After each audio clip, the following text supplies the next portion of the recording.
Ladies and gentlemen, welcome back to the podcast.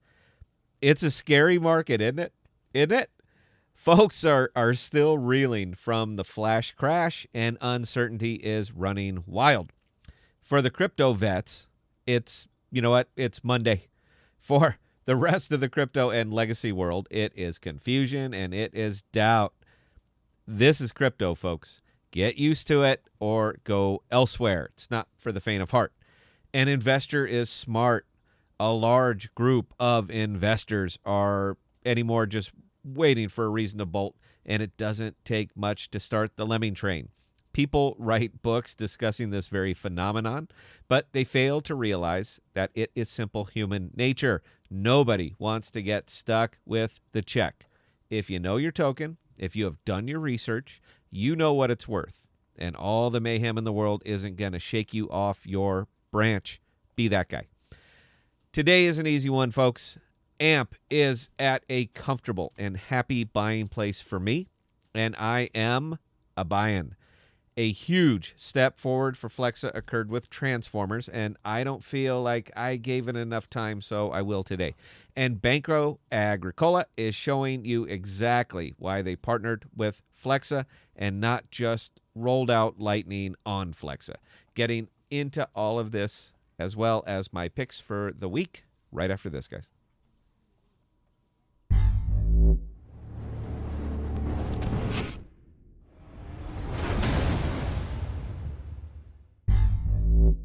All right, so let's start with my happy place. I'm very happy right now.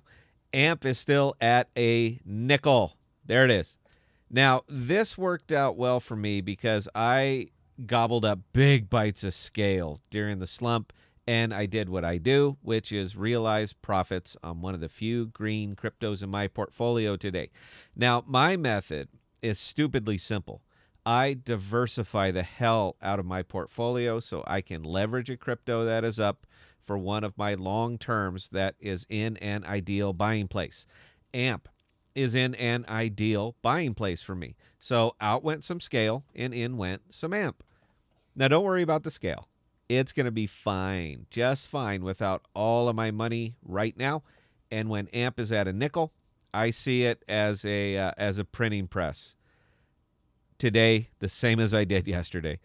If you see good-sized chunks getting bought up, you know what? Some of those are mine. I'm not saying AMP can't drop more. It damn sure can, and we briefly saw .049ish this morning. But I know what the token is worth. I know what is coming down the pipe for it. I know and understand its function and potential, and I am not going to miss a chance to build a bag on the cheap using other people's money. This is also crypto, and I don't consider my buying and selling of it as a betrayal of any sort. I consider it smart trading and hope you will consider it from that angle as well.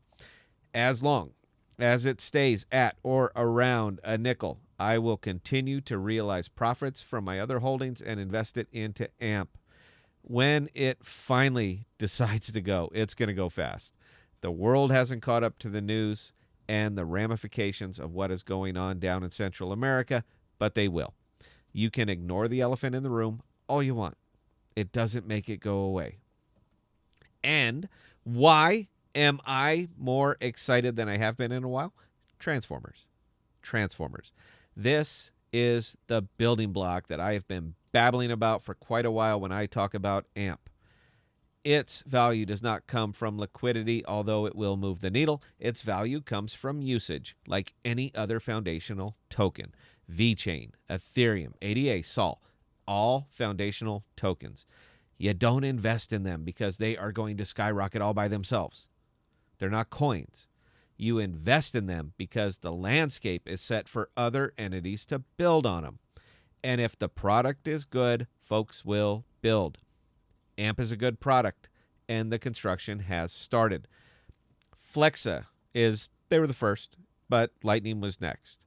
Now, I consider that a bigger build than damn near anything else going up right now because it was proof of concept for level 2, and that means any level 2. I'm not saying Polygon is going to build. I'm not saying Scale is going to build. I'm just saying that they can. And once something can be done in crypto, a lot of the time it is done in crypto. When you consider the partnerships these level 2s have, coupled with the desire for anonymity, and wrap a little bit of asset agnostic in and out with it, you have a recipe for something just begging to come into being. Again, I'm not saying it will. I'm just saying it can. Flexa doesn't like to talk much, so it could be in discussions right now. Conjecture on my part, but you know what? I enjoy conjecture. I also enjoy hyperbole. Wrapping this one up with the We Called This segment in the BancoAgricola partnership announcement. There is a very solid reason they went with Flexa when there was no direct reason for them to do it. They wanted a line for crypto payments into their bank. It was a natural partnership considering the political landscape there and the desire for a gold-backed pay rail. BancoAgricola, the largest El Salvadorian bank, is accepting Bitcoin for loans and credit card payments. Customers can also use cryptocurrency to pay for goods and services connected to the bank's payment gateway. This will be handled through New York-based Flexa payments network, which will allow Bitcoin payments via mobile, straight from the article. For El Salvador and more countries in the future, as Bitcoin is legal tender, the banks must honor it as a payment method. It's not optional. It's legal currency. So unless the loan documents specifically say that they must be paid in a native currency, which is not crypto, guess what? Crypto spends like gold there, and it is now a native currency. Banks needed a method to process it, and who's better at it than Flexa? This is big news that seems to be getting swept under the crypto rug. It's big news because whomever comes next, whether it be Panama or Ukraine, are likely going to go with a method that has been proven to work. And guess what? Flexa has been proven to work. Day one ready, and I couldn't be happier. And I apologize if I'm just a little bit off my game on this one. Every time I say Flexa, my Alexa starts chirping at me, and you know what? It's a little bit distracting. For my picks for this evening, or you know what, whenever I make another video, Ren is looking just yummy to me right now. Phantom is buyable, and Loop Ring and Cody are still in a sweet spot for my personal valuations. Wildcard is going to be New Cipher. I'm going with New Cipher. They are just doing some amazingly cool things right now, and as more hacks happen, the more I like it. Not the hacks. I like the New Cipher. And the last one, if you don't mind riding the just listed train, Orbs. I'm just going to put that out. ORBS, Orbs. Do some digging into that one. You might like what you see, and you know what? It might sound a little bit familiar to something that you already know. Live stream on Thursdays at 1900 and member stream on Saturday night at the same time. That's it, guys. Cheers.